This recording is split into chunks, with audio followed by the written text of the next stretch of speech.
See the line where the sky meets the sea, and it calls me. No one knows how far it goes.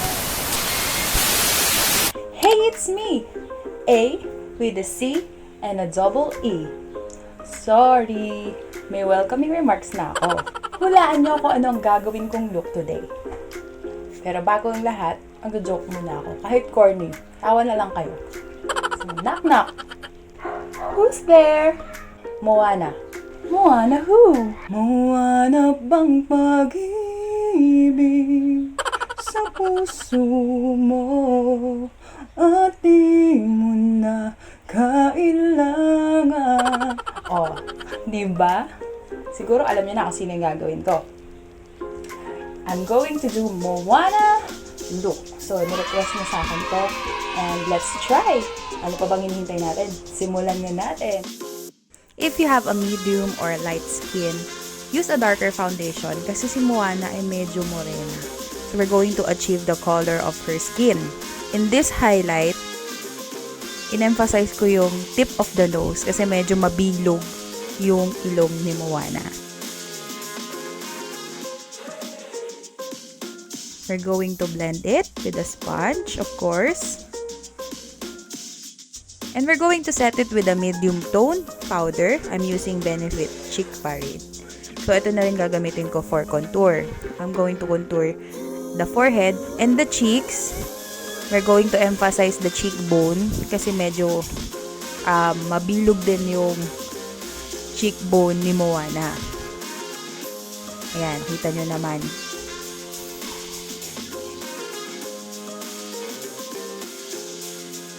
We're going to put some blush on our face. And kilay. So, ang kilay ni Moana medyo dark. And meron konting pabuhok dito sa gitna. So, medyo nalalightan pa ako sa color ng eyebrow. Kaya, papatungan ko pa siya ng ABH pomade. I'm using medium brown. We're going to conceal just to clean the eyebrows.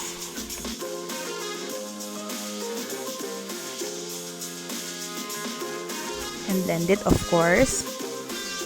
So, I'm going to put a brown eyeshadow for the base of the eyeshadow. And then, darker for the crease.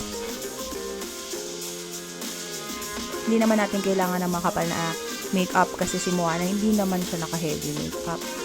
We're going to achieve a natural look for Moana. So, let's just blend it.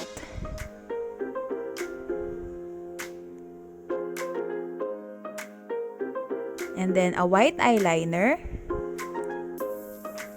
to achieve bigger eyes. And then, dark eyeshadow sa ilalim nito. Sa may lashes. Dark brown eyeshadow.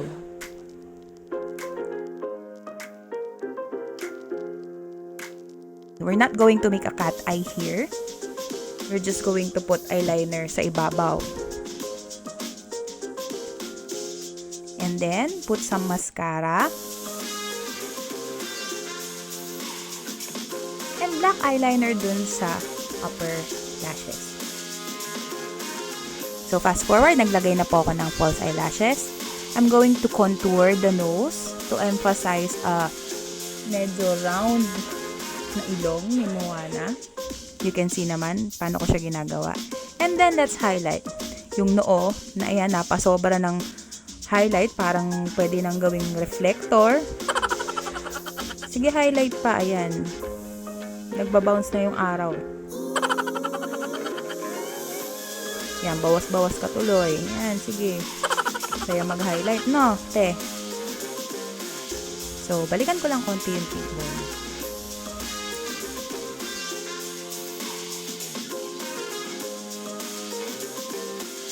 So, I'm using medyo ma-orange na lipstick for a natural effect. So, in doing the lipstick, Medyo buburahin ko yung tinatawag nating Cupid's bow. Kasi walang ganun si Moana. Medyo lang, parang mabilog lang yung lips niya. And that's our Moana makeup transformation. I hope na-achieve natin. So, na-achieve ko ba? Please comment down below. So, here's your Moana look. Hope you enjoyed the video. Please don't forget to click subscribe.